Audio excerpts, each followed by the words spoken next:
Could you? Nice and Brian don't belong in the same sentence.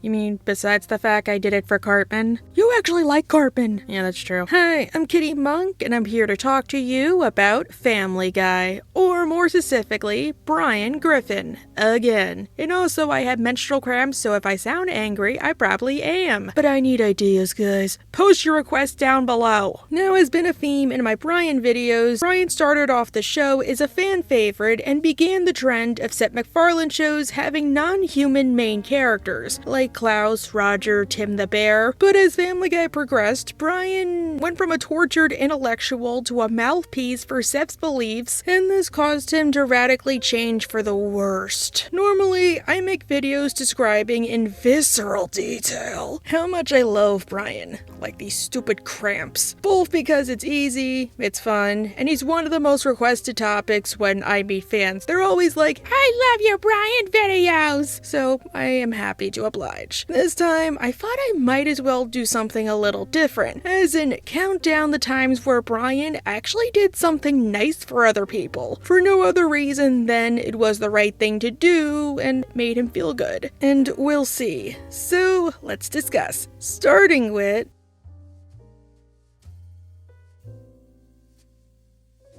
We've decided to take you to a nice big farm upstate. What?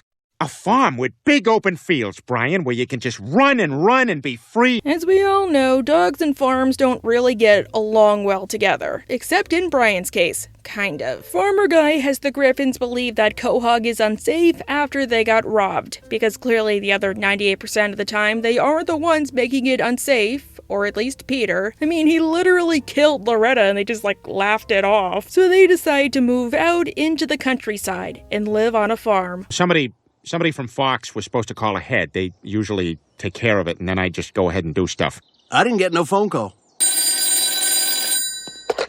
Wait, Rhode Island has farms? But ugh, I could never. It sucked that one year I lived in the suburbs, but It's Always Sunny kinda described my feelings towards the suburbs perfectly. As for rural, it's nothing but cornfields, creepy kids that send your asses to the cornfields to frickin' die. He who walks among the rows. And no Wi-Fi. And also, sex is racist, and you need a car to get around, and I don't have a license, I should have led with that, but why am I talking about myself? But the Griffins decide to keep going, and they live on a farm. They have fun at first, but trouble abounds. They can't make any money selling crops because, unfortunately, I don't think most farming is a get-rich-quick scheme. And is it true that you've been spending the farm's money on gingham shirts you tie into a knot to expose your belly?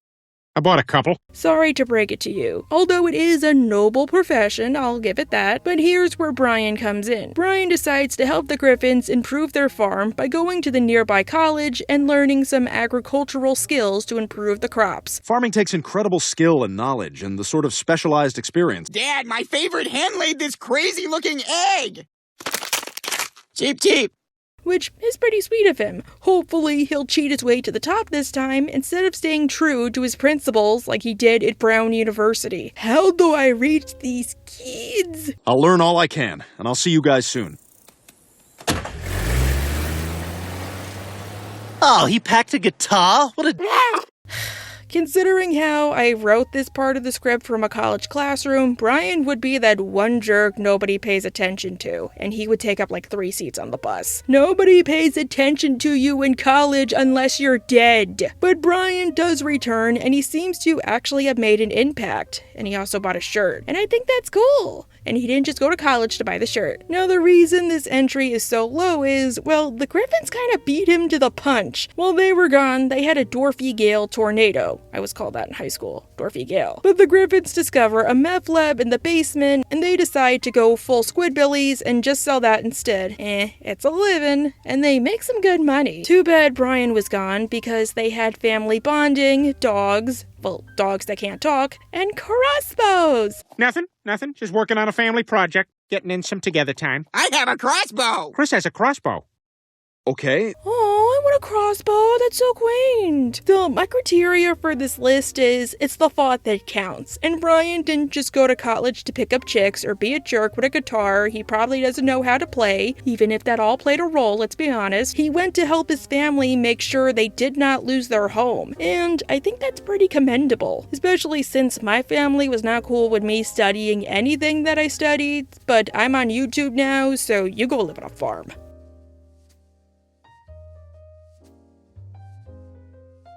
I need you to pull the plug. Oh my God, you were really gonna do it!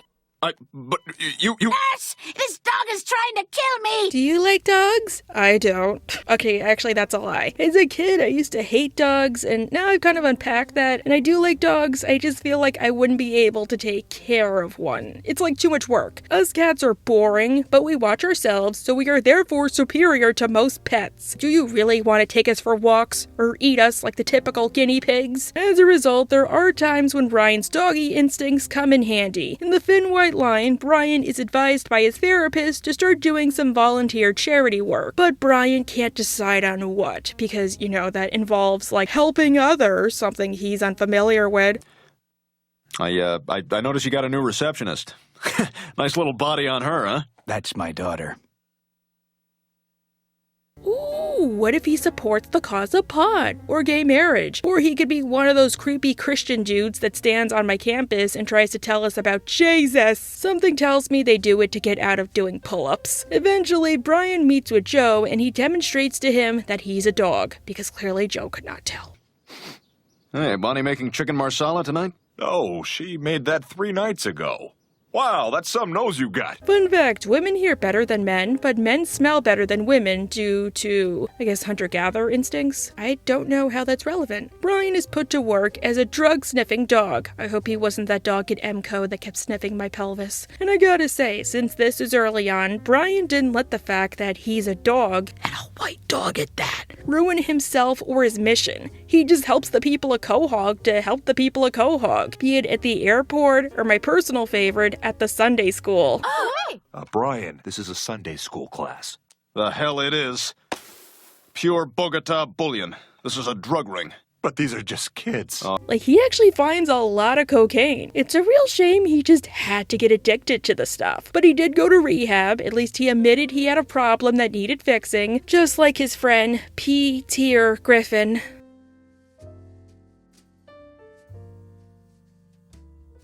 Wah! You like that? Huh? You like that? Wah! You just tune this out, don't you? Wah! Well, tune this out! Brian is a dog. That's what people say. No. He does not get a song. He did nothing to earn the song or the sympathy and martyrdom that Pugsley did. No little good boy hat for this loser. But when Brian acts like a dog, well, he can really act like a dog. In Screwed the Pooch, Brian's hormones have started to act up lately. Do, like, male dogs go through heat or something? I have, like, no clue.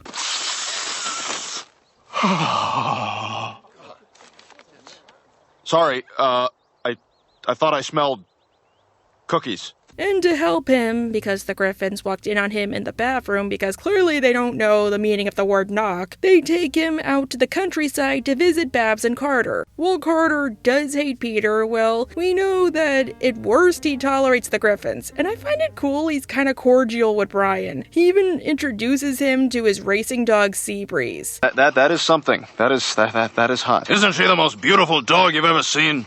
Yes, she is a beautiful dog. And that's okay. Even though I feel like you could also argue he's doing it because Brian's a dog too. I don't know, to me it's kind of like introducing the only two Asians because they happen to be Asian. Like, look, Brian, she's a dog too! How rare! But wait, are racing dogs still a thing? I heard The Simpsons was the reason why they stopped doing it. I don't think I've seen them since I was a kid. In New Jersey, we don't really race dogs, only horses, and only in the Meadowlands, I think, and I haven't been there since I was a kid again. Brian goes with the family to see Seabreeze race, but in that moment, well, he does something that, for lack of a better word, embarrasses Carter. And honestly, that is like the rock word. Oh my God!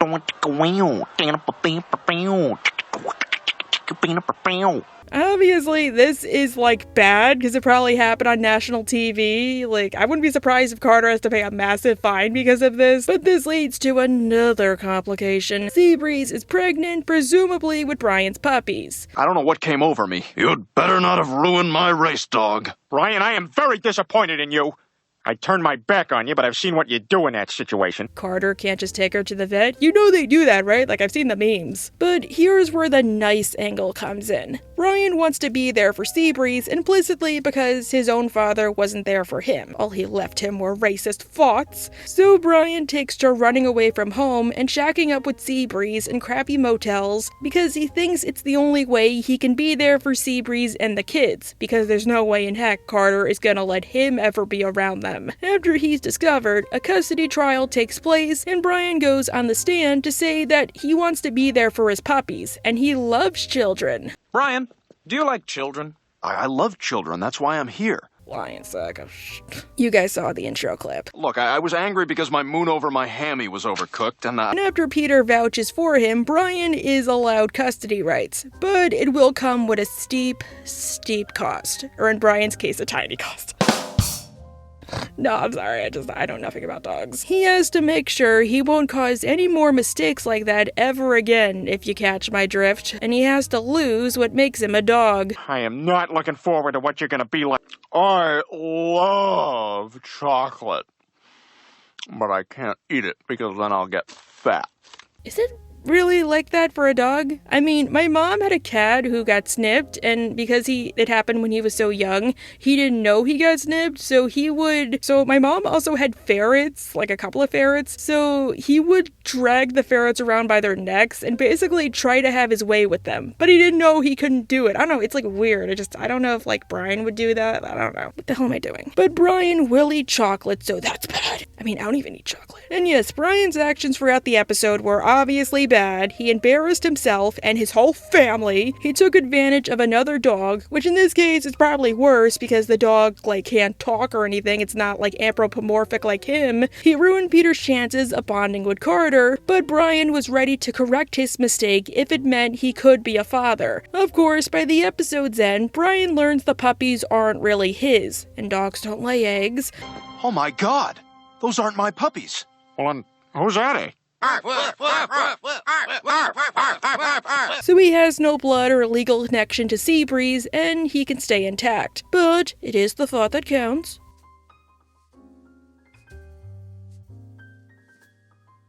Jess, I would like to help you cross off every single item on this list. Aw, you would do that for me? All except for number 17.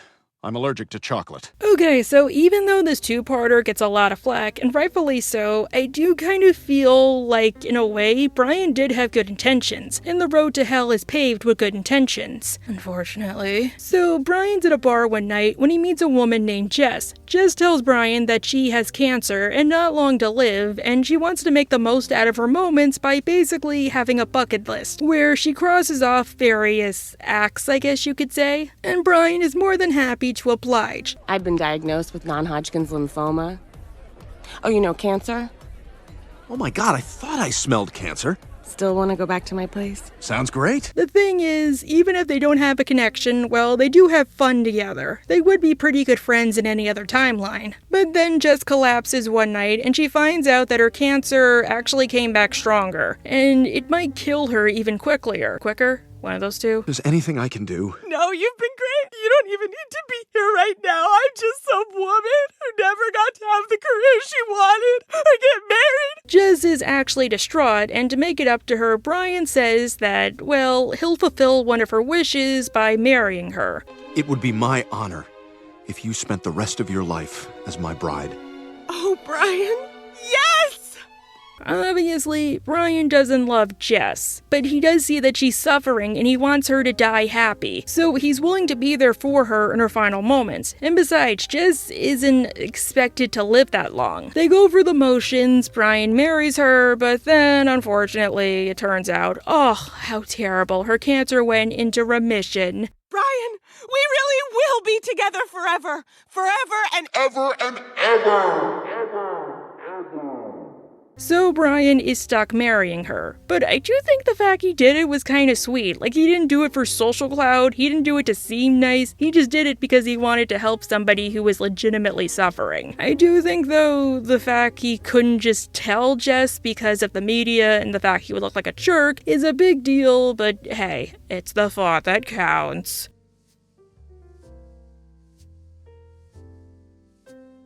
I am gonna make Mayor West change his mind. But Brian, the Bible says gay marriage is an abomination. Bible also says a senior citizen built an ark. We all know a problem with Brian in the later seasons is him becoming too political, as he just became a mouthpiece for Seb's beliefs, which often fit into Poe's law. Like, especially here if you go by the deleted scenes, like Ricardo legitimately doesn't know he's getting married. Thank God we don't have them. Perhaps the relative of Brian's we see the most often is his gay cousin Jasper, and it's not me calling attention to the fact Jasper is gay because I am homophobic. Some of my best friends are gay dogs, but the episode does it, so I feel like I'm allowed to. Oh, Brian was so thrilled your gay cousin Jasper finally decided to come visit. Me too, it's been way too long.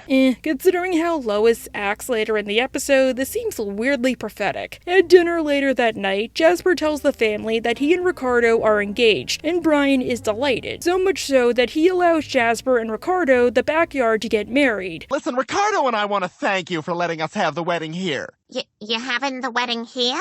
Yeah, I hope that's okay, Lois. I offered them the house. Oh, sure. Unfortunately, the wedding can't go ahead in Quahog when Jasper and Ricardo live in California. We'll ignore this. Like, they don't even say something like, oh, this is inspiring similar laws all across the country, including in LA, but... I can't believe the wedding's off. All I ever wanted was to get married and make a home with a skinny, hairless Filipino boy. Isn't that the American dream? Again, we will ignore this. Anyhow, Mayor West has decided to ban gay marriage in Quahog. Again, not the whole state. Again, we will ignore it, just one small town. Because he wants to distract from a recent scandal involving Dig Them. Per Mort. And I don't like the contraction apostrophe EM. As far as I'm concerned, his name is Dig Them. You're not welcome here, Dig Them. Brian wants to help Jasper, and to do it, he decides to rally for gay marriage. And remember, this was back in the early 2000s, so like, wow, what he's doing is huge. He tries to convince Mayor West to veto the bill via a petition. Hi, Glenn. Hey, will you sign a petition to overturn Mayor West's ban on gay marriage? Yeah, good try, Brian. But it's the fault it counts, kitty. Shut up, Catherine. But yes, Brian gets 10,000 signatures in support of gay marriage, he goes through countless rejections, and after Chris burns the original copy, he does it again in one night, just for Jasper. He takes the petition before Mayor West, but when he refuses to budge, he holds the mayor at gunpoint. I don't want to shoot you, Mayor West. Good, because I'm incredibly crafty. Hey, what's that on the ceiling? Ha ha! Now I'm over here. And again, it's all for his cousin, just to be sure he can get married and be happy. True, Brian committed an act of terrorism, but he did it for his family and their happiness. And hey, he won't have to actually go to prison because Mayor West was so impressed by him and the fact that he distracted the public from the scandal. So, hey, gay marriage can go ahead and Jasper can get married and Brian can walk him down the aisle. Yay!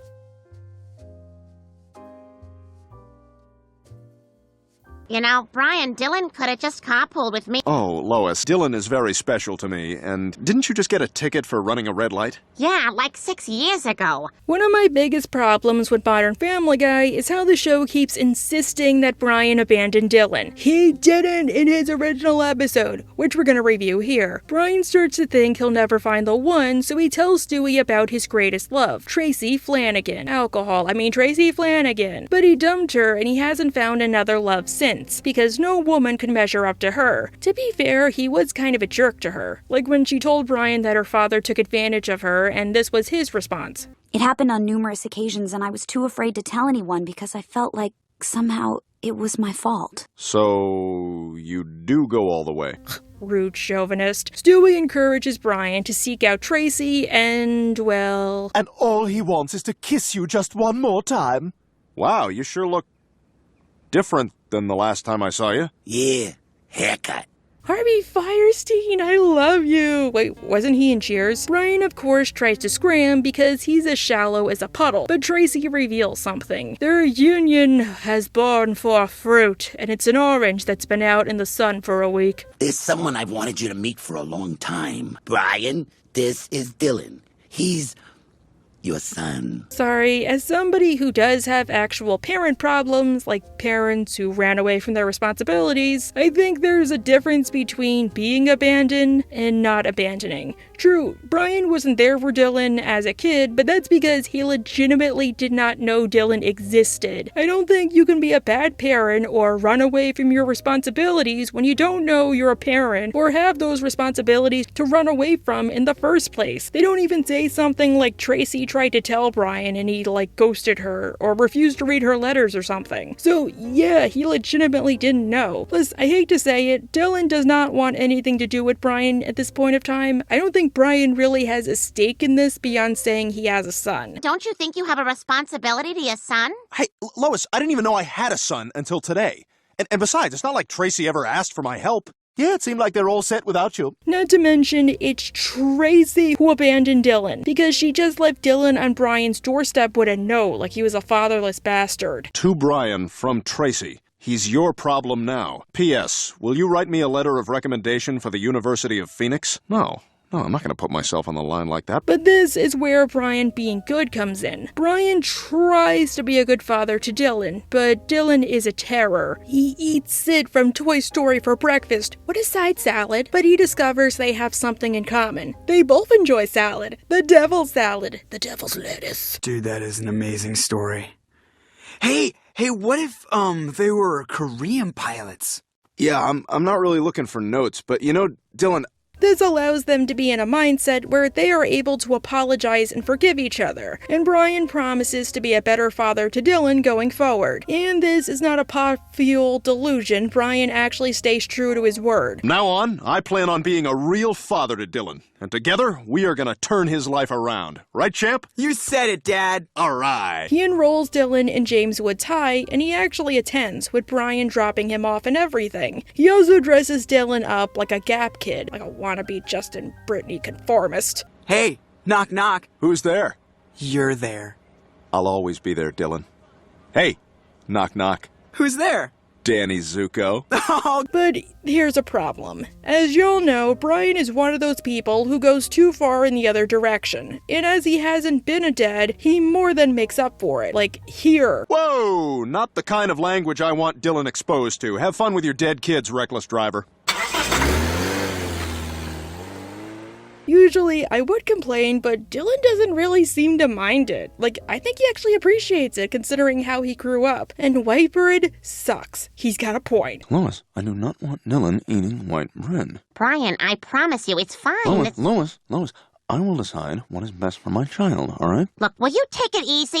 Say what you want about Brian. He's not doing this to show he's better than everyone, or that he's a much better father, even though he's only been a father for a week. He legitimately just wanted to be better. And Dylan needed some help. Look at what he did. I have a pet hedgehog named Zippy, and I shall walk her to town. Boing! Boing! I'm a girl! I don't even like the good Monty Python sketches! Look, before, after. But a problem abounds. Peter has gotten tired of Brian being a tool because he's a terrible father to start with. Try to parent, dude. It's easier than you might think, and you might actually enjoy it. Therefore, he calls up Tracy to come and get Dylan, to rip the kid from Brian's arms once again, even if it didn't technically happen the first time, because Brian doesn't know that happened. Tracy wants Dylan back. Don't you want Dylan back, Tracy? Isn't this great, Brian? Now Dylan can go back with his mom, and you can stop acting like such a jackass. Brian refutes this idea. Okay, maybe I have been acting different lately, alright? But that's only because I've truly connected with the one bit of flesh and blood that I have on this earth. I know, right? They're like the white bread of families. They really don't understand. Too bad Brian forgot about a little thing called the status quo. Dylan decides to actually go and be with his mother. Not because the Griffins don't want him around and the feeling is mutual, but because... But now, thanks to you, I finally have a chance to transform my mom's life in the same way you transformed mine. Wow. Whatever you gotta say, dude. But I think this does merit a list. Brian might have been ruined by the later seasons, but many people forget he could have been a good father when he wants to be, even if he is a bad father nowadays, to the point of having an episode entitled After That. I'm not spending this whole section humping him. I'm a cat-themed YouTuber who isn't a furry. With this collar, I can now actually go to furry cons! Even though I'm not really a furry. I choose not to remember saying that.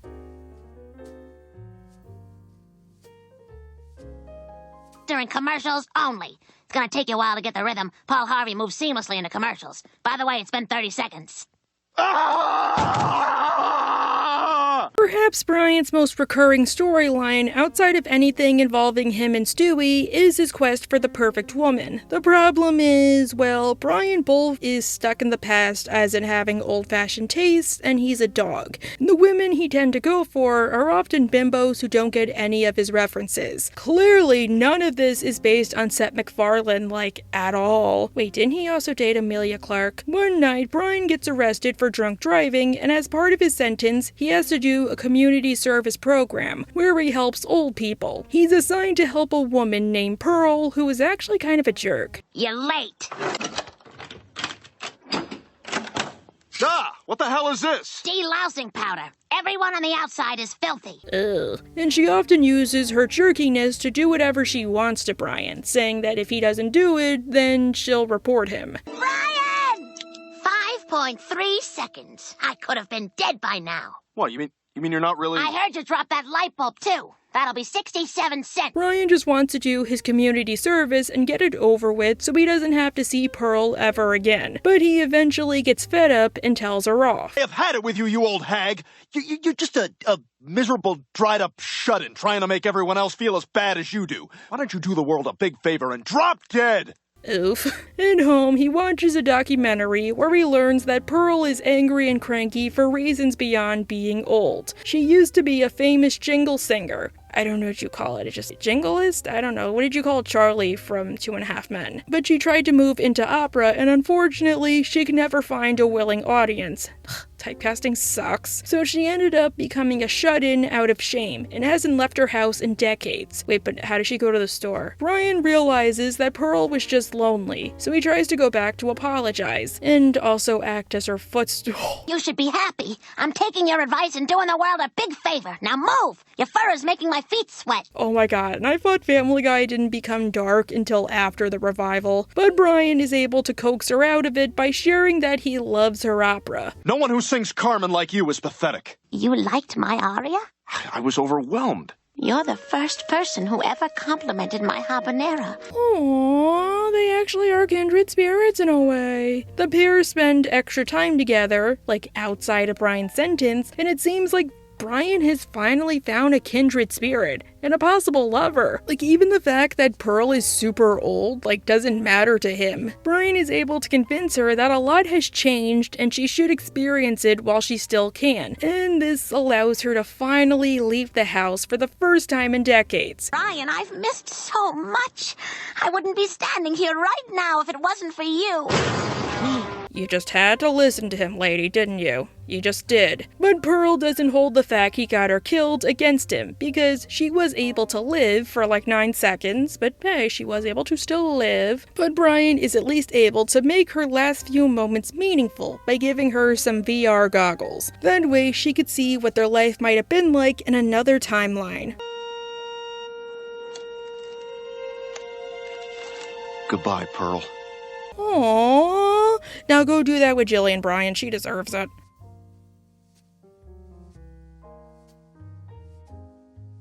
Well, I should wrap this up before I start to ramble. Again, goodbye forever. The PPS. You know what? It might be a little chilly in London. I'm actually going to take the sweater. Oh my god! The last episode produced during Family Guy's original run was Road to Europe, as the Road to episodes tend to be some of the best. But this one does warrant a good side to Brian, which would become apparent when the show was saved: his relationship with Stewie. In the later seasons, Brian is equal parts best friend to Stewie, equal parts daddy's substitute, because they're the only intellectuals in the family, and Peter and Lois can go eat a kidney. Olive juice. Here, Peter and Lois are going to see Kiss in concert, so they leave Brian in charge. But this comes when Stewie starts to enjoy a British children's show called Jolly Farm. Away with you! Stewie! Take it back! No, forget it. Jolly Farm Review is on. It's the latest indoctrinating pablum for children with not enough to do. Hey!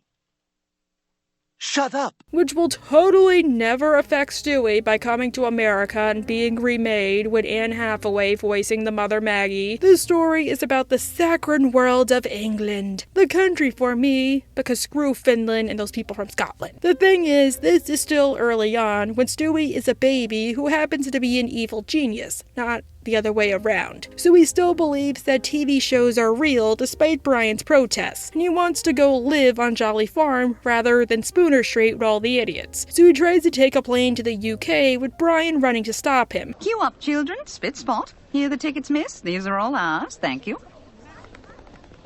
Spitspot, Albert Hall, Meetin' Two Veg, Big Ben, Dave Clark 5. But it's too late. They're off on a transatlantic flight. Oh, I didn't know it was transatlantic now. Good for them. Unfortunately, they land in the desert because that wasn't really the right plane. And Stewie still refuses to listen to Brian. So Brian decides the only way he'll learn is by showing him that Jolly Farm sucks. My future is with Jolly Farm. You really think that, don't you? I know it. Okay, we've got 3 days. Let's go to Jolly Farm. Yeah, now you're talking. They go on a magical journey across Europe to make it to the Beeb, right? That's what they call the BBC in the UK, the Beeb, where Brian takes safety of Stewie. I think my favorite moment is when they're in the desert and they'll surely die, so Brian tries to reenact the Tauntaun from Star Wars with Stewie's new camel, despite his intriguing backstory. To the oasis at great risk, because he was like that, and he drank and stored enough water in his massive hump to slake the thirst of the entire— Cut the maudlin crap, we're in trouble here. Aww. Face, you have no other choice but to—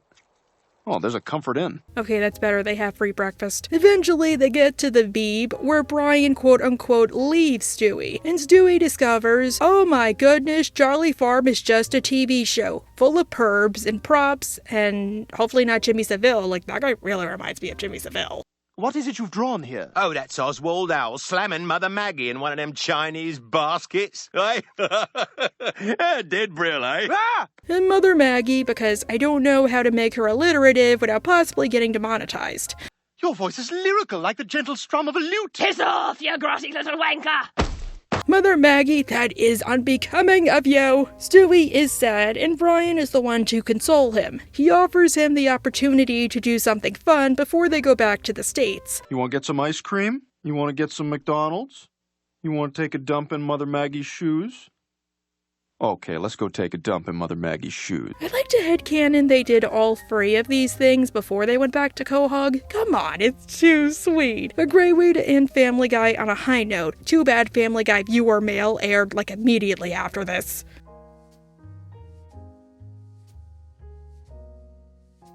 So instead of driving down this sun-parched highway, we've now got to walk. Pretty much, yeah. Well, you know what this means.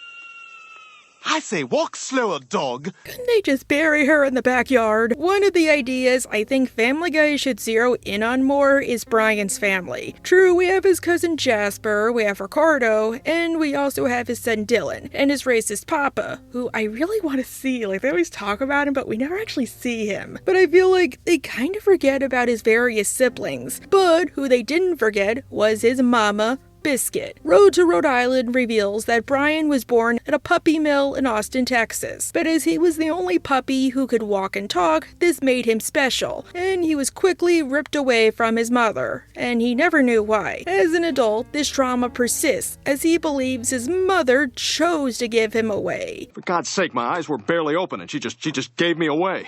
Well, it's her loss, right? Yeah, I turned out great, huh? Am I right?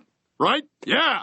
Yeah, to be fair, Biscuit doesn't, know how to talk, so I don't think this was her decision, but whatever helps you get through the day, Bri. To help clear his mind, he decides to go to Palm Springs and pick up Stewie from Babs and Carter, but he gets drunk at the airport, and they miss their flight. Don't forget it. Let's just get on the bloody plane and go home. Our tickets were in the bags. Flight 85 to Providence is now departing. And why is it I can't board a plane if I'm drunk or drink my own alcohol? Is it like that rule you can't bring water onto a flight? I'm 98% sure they only do that because they want you to buy stuff at the airport. Or your $50 wine. Take a breath. So they have to travel back to Quahog via a combo of trains and hitchhiking, and they eventually take a detour to Austin, Texas. You know, the puppy mill Brian was from? Brian thinks it's fate as he might be able to finally confront his mother and gain closure. Even if I don't really think she'll understand what he's saying, but okay, you do you, Brian. She was a good dog. Was? You mean? Last year. Oof, that sucks. But really, that does suck. I'm not trying to disparage. But hey, you're in Texas. There's plenty of stuff you could do. Go to Luby's. Or you're in Austin. Isn't that like where the Alamo is? Okay, I know nothing about Texas. All I know is I've always wanted to try Luby's. Thankfully, Captain Knuckles sets Brian straight. Even if his mother is dead, well, maybe things happen for a reason. Was she right, son? Do you have a good life? Yeah, I really do. I have a great life. To make things better, the Flying Dutchman tells Brian he can indeed meet his mother. Would you like to see her? See her? Oh crap. Brian, don't go in the backyard with him. Don't. You've seen that movie. No, actually, Jack the Barber reveals that Biscuit is dead, but they kept her around in a way because she got stuffed. Now, we love Biscuit so much, we wanted to keep her with us always. So we had her stuffed. Mom! Now, obviously, yeah, that's kind of screwed up. Like, I get the intention, like they liked Biscuit, but you can't even argue he's doing it for the right reasons. He's using her body as furniture, rather than just like putting her in a corner of the house, that way they can honor her, or something like that. Look at Jesus standing over there all by himself. You'd think those bulldogs would invite him to their card game. And to Brian, a fellow dog, that's like really bad, obviously. You deserve better than this, Mom. Like, I kind of like Sep's acting when he's like, Mom! Mom! So Brian decides to do something nice by stealing his mother's body and burying her, because it's the best he could do. Give her a funeral, even if it's just him and Stewie. And he does have Stewie give kind of a eulogy. Say something. What? Just say something, please. For God's sake. Yay! I knew you so briefly, you dead soap dog. At least you tried. And he and Stewie take a freight train back to Quahog. Of course, what he did for his mom is enough to make the list for me. Because, yeah, it helped him process his trauma, and it was pretty bittersweet. But I also want to mention what happens after. See, throughout the episode, Brian kinda acts like an albatross around Stewie's neck. Like, honestly, if they just sent Stewie back by himself, would have fared much better. Like, again, getting himself drunk so they can't go on the plane, or having to stay in a crappy roach motel because they can't afford anything better, or the fact he's so drunk Stewie has to like drag him around. Alright, let's not dilly-dally. Get Lois on the phone, have her wire us some money, and let's get the hell out of here. But on the train ride home, I find it cool that he sincerely thanks Stewie for what happened. Listen, kid, there's something I've been meaning to tell you.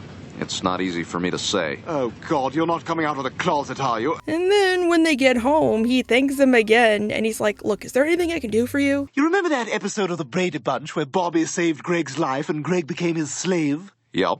It's on this afternoon. You can tape it for me. Since this was early on, the Brian-Stewie elements weren't well established. They were basically glorified roommates. I mean, again, he calls him kid, not like Stewie. So I think this is a bit more meaningful. Liz, I kind of wanted to call him kid again. I don't know, it fits in with his earlier persona. It's so cute, I like it.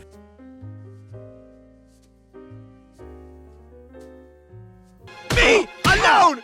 Murderer! Stewie, stop! Stop! Look, why are you being such a jerk over a stupid bear? Don't you disrespect the dead! In Family Guy, Stewie has two best friends, Brian and Rupert, because sometimes you forget he's a baby, so we gotta be reminded of that fact. But Stewie, being a baby, also has a tendency to forget Rupert's a toy. Oh, I like that we're comfortable doing things separately, too. Good night. Do me a favor and don't wake me when you come up, though. Yes, you do. You always step on the creaky board. But this did lead to a very meaningful moment. One day, Stewie is spending time with Rupert and Brian, but he keeps using Rupert instead of Brian. Obviously, this starts getting to Brian, and then the next morning, he wakes up to find... Oh my God! Rupert? Brian, how dare you eat him? He's a bear. And a stuffed bear at that. And at least it's better than what you did to him in Quagmire's Quagmire. Brian swears up and down it was an accident. But this being Stewie, he doesn't listen. Because actually it wasn't, as he later admits. Fine! You're right. You know what? It wasn't an accident. I knew he wasn't a chew toy. I was sick of you talking to him all the time. I was sick of you complaining to him about me when I'm right there in the room. See, I told you, what did I just say? He is the worst. You should rip him up like he did to Rupert. Eye for an eye. Stewie decides to give Rupert a proper funeral by cremating him and taking him to the top of a mountain to scatter his ashes. The thing is, Brian wants to make it up to Stewie. He's not dead! He was never alive! You take those words back! He wouldn't care! He didn't hear them! He's a doll! He was my best friend! Now you want to make it up to Stewie? And hey, Stewie, did break his ankle on the way up to the mountain. So they journey up the mountain where they actually have an honest talk. The reason Stewie is so attached to Rupert is because, well, he's his only friend. And he's the only one who will ever be around. Because Rupert was going to be with me forever! He wasn't ever going to leave! So what? I'm not leaving you either. Oh, really? Well, I mean, Brian, you did leave to go to Hollywood to become an actor. You did move out to date that chick. What else am I missing? A bunch of stuff. But Brian does try to reassure Stewie that he will always be there for him. And hey, Stewie is a smart kid. He should know that. If you don't believe Rupert was real, why are you so jealous of him? Why does it bother you how upset I am? That is a very good point. Damn right it is, you... But what I like is Brian does come to an understanding. Even if in a way he is right, because he is Brian, Stewie's still just a little kid, and he does come from a pretty bad family. Of course he's gonna latch onto Rupert, so when they get to the top of the mountain, he humors Stewie by helping with the funeral, and then he scatters Rupert's ashes. Stewie and I are both incredibly grateful for all the time we had with you, and we wouldn't change a single moment. But here's where it gets even sweeter. So he and Stewie rent a car to go back to Quahog, and on the way, Stewie falls asleep, so Brian stops at a toy store. And he buys a toy that looks identical to Rupert, and he puts it in the crib, and because Stewie's so little, he thinks that's Rupert. And Brian just smiles, I'm not even gonna tell him, oh, that is so cute. Brian, you didn't have to do that. I hope the dog they adopt after you die is just as nice.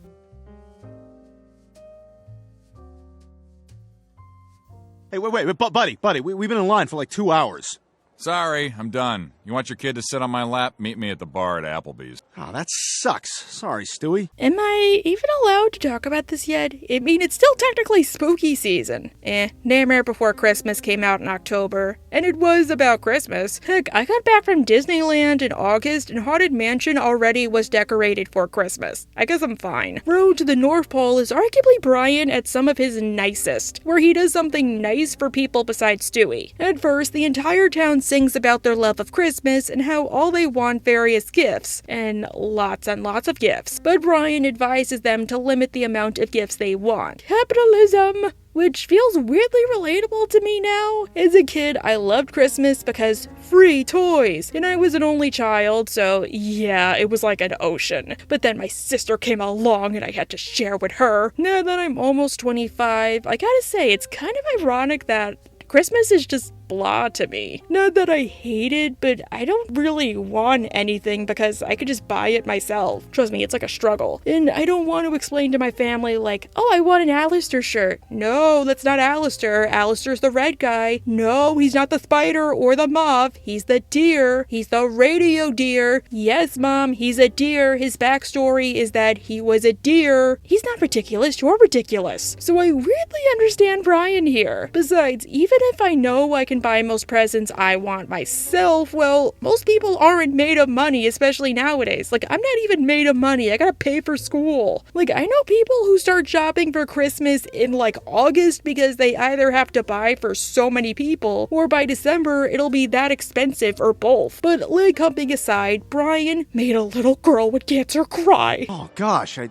didn't know. I'm so sorry. Oh, you're sorry? Waiting in line is such a catastrophe for you that you'd rather destroy the confidence of a 5-year-old cancer patient? It's okay, Abby. As a fellow Abby, although I spell my name A-B-I rather than A-B-B-Y, he's a mean dog. You should kick him. This episode's plot is kicked off when Stewie decides to kill Santa because Mall Santa is just as bad as his dog, and he decides to go to the North Pole and do it there. But Brian knows there is no Santa. Sorry to any child watching. But I like how rather than tell Stewie and ruin his joy, he tries to make it seem like they're at the North Pole. Brian, why does the North Pole have black teenagers? From Katrina? Ah, of course. All right. When really, they just go to like one of those roadside mini Christmas places. Like, it's kind of sweet. Like, he didn't have to do that, and knowing Brian in like any other episode, he'd probably be like, Stewie, you dumbass, there is no Santa. Unfortunately, Stewie knows, and for a stroke of luck, they end up in the North Pole, where we get a pretty creative version of Santa. Like, Santa with only the barest version of magic. I kinda like it. And a whole lot of deconstruction. I'm Stewie Griffin, and I'm going to kill you! Oh, thank God.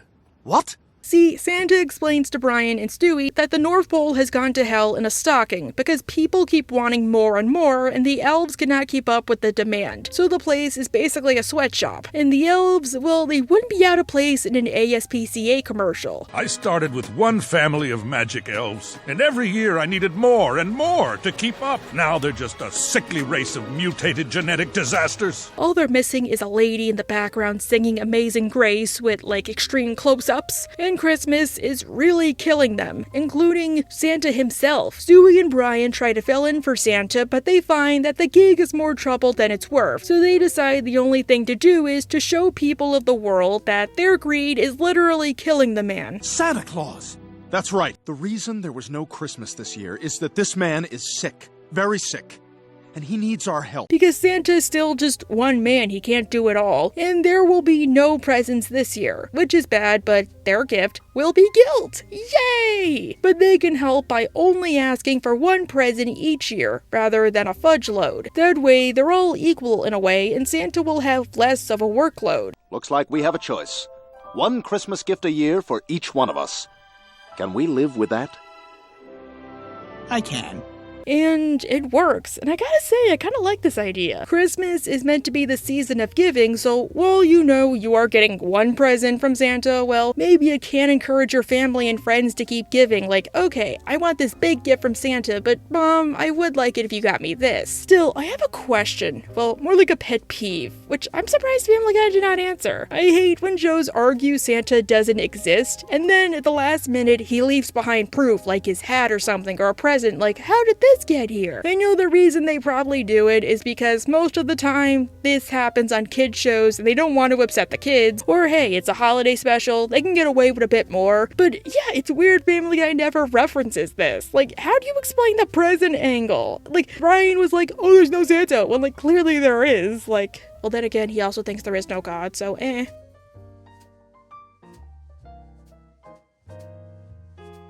You're my best friend. You gave me a home when I didn't have one, and you've treated me like a family member ever since. I want to return the favor. Ugh, I like the ability to drink alcohol whenever I want, and to live! Damn you, Peter! Peter has been convinced by Quagmire and Horace to try some Red Bull to help perk him up, because soda is a foreign concept, Avi, but he finds it gives him copious amounts of energy, which being Peter means he basically turns into the Flash. Hey, what's up, party people? Ah, what the hell are these things? Curtains or something? Boring! Oh. Eventually, Lois tries to cut him off by getting rid of all the Red Bull, and in response, Peter tries to make his own brand. But Peter is not Margaret Thatcher, as in he's not a chemist. Fun fact, before she became Margaret Thatcher, she was actually a chemist, and she remains the only prime minister to also be a scientist. I do not enjoy her policies, but I do gotta respect her in that regard. And because he doesn't know what chemicals he's mixing, and he uses kerosene, like, why would you think that's, like, acceptable? It destroys his kidneys. Oh, you're alive. Okay, I won't eat you then. Peter is told his only option is to go on dialysis and then wait until he's higher up on the donor list for a kidney. Or... No, We'll do the dialysis. I figured you would say that. The problem is, well, even in real life, dialysis takes a bunch of hours because they basically have to flush out all of the fluids in your body. And we're all water, Steve. Peter decides to skip a day, and the end result is, well, Oh my God! Peter, you don't look so good. What are you talking about? I feel great. Like I could go another 20 years or more. Dr. Hartman says that Peter needs a new kidney and pronto, but his options are a tad limited. Lois isn't a match, she doesn't want the kids to donate, and he isn't any higher on the list. But there is another option. What about me? Is that possible, Doctor? Well, I suppose. Stranger things have happened in medicine. Wait, but you're a dog, like an entirely different species. Wouldn't Peter's body reject you like the plague? Or like how women reject you at bars? Well, according to these results, Brian is a match. Hey, yeah, ice cream sounds great. Huh, I am shocked. I really am shocked. But here's a problem. Brian is a dog. I'm not singing the song again because he doesn't deserve it. And as dog kidneys are smaller than human kidneys, that means that if he donates, he has to give both. And obviously, you can't live without both of your kidneys, only without the one. Which means that if he were to donate, he will die. Wait, really? For the procedure to work, we would need to transplant 2. But I only have 2. That's right. The procedure would kill you. I mean, oh no, that's terrible. Like, Brian's gonna die if he gets kidneys. But I really mean yay! Ryan is willing to give up his life for Peter. Wait, what? I'm afraid not, Mrs. Griffin. I'll do it. Wait. I didn't hear that correctly. Can you guys repeat that? I'll do it.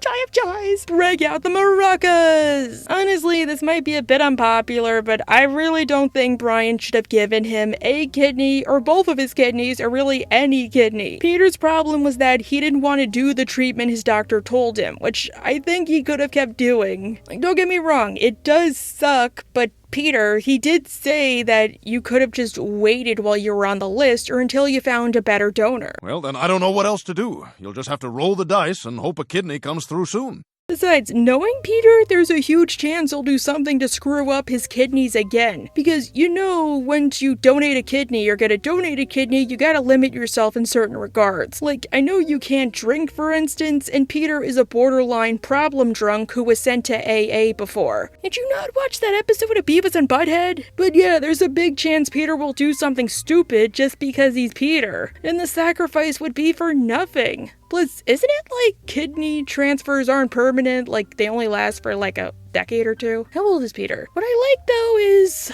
Brian is willing to die for obvious reasons. But before he does, he makes an effort to reach out to the Griffins and tell them goodbye and how much he loves them. Liar, plans for hire. What do you mean? Well, I know they say reach for the stars, but if we all did that, there'd be nobody left here on Earth, right? I guess. Haha, there you go.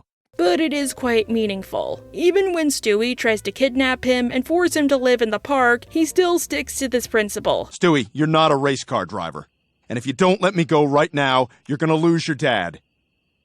We can all live without you, Brian. Haha! Then the day of the surgery comes, and Brian says goodbye to Peter. Here we go. You know, buddy, I'm really gonna miss having a dog. Hey, what do you say you be my dog one last time, huh? Sure, Peter, whatever you want. Aw, now die. I have plans. Chop chop. But no. Why? Brian doesn't die. Crap. Instead, Dr. Hartman realized such a surgery would probably not work and it was kinda stupid, so just in case, he tested himself and found out that he and Peter are a match. Wait, how does that work? Like, how do they know if you're a match with kidneys? And he'll just give his kidney to Peter, that way nobody has to die. Well, chances are Peter never would have survived the surgery. I mean, dog kidneys? I'm not even sure dogs have kidneys. What? Do dogs have kidneys? Yes. Whoopee. I'm so happy it all worked out in the end. Can we just go to the next entry?